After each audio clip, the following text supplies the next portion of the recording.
జానాతి ఇచ్చతి యతతే అని ఒక ఫ్రేమ్వర్క్ చెప్పారు.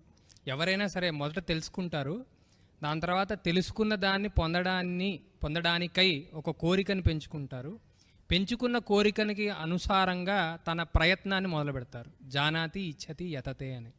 కాబట్టి దీనిలో ఫస్ట్ కోర్స్ కరెక్షన్ ఎక్కడయ్యా అంటే, మనం ఏం తెలుసుకుంటున్నాం, ఏం తెలుసుకోవాలి. తెలుసుకోవడం అనే దాన్ని అవేర్నెస్ అనండి, ఎడ్యుకేషన్ అనండి, ఏదైనానండి, అక్కడ మొదలు పెడితే కనుక అది చివరి లక్ష్యం వరకు మనల్ని గైడ్ చేయగలుగుతుంది. సో దీన్ని కరికులం కరెక్షన్ ఎలా చేయాలి, ఇది చాలా వ్యాలిడ్ అండ్ చేర్చడంలో మన వంతు తప్పిదం కూడా ఉంది. నేను చదువుకున్న పాఠశాల పేరు సెయింట్ ప్యాట్రిక్స్ హై స్కూల్. అన్ని మిషనరీ స్కూల్స్లో 85% కంటే ఎక్కువ హిందువులే వెళ్ళి విద్యాభ్యాసం పొందుతున్నారు.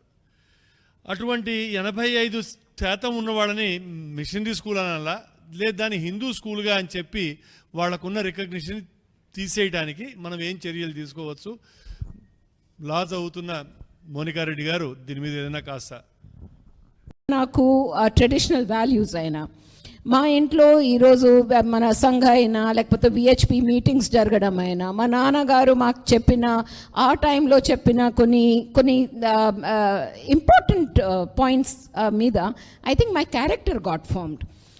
So the school was only able to influence me to some extent, but it wasn't able to change me. What was able to change me was the education I received from my parents. And I think that is what has made me who I am. And our family systems, family values, dharmic shiksha from home, I think is the need of the hour.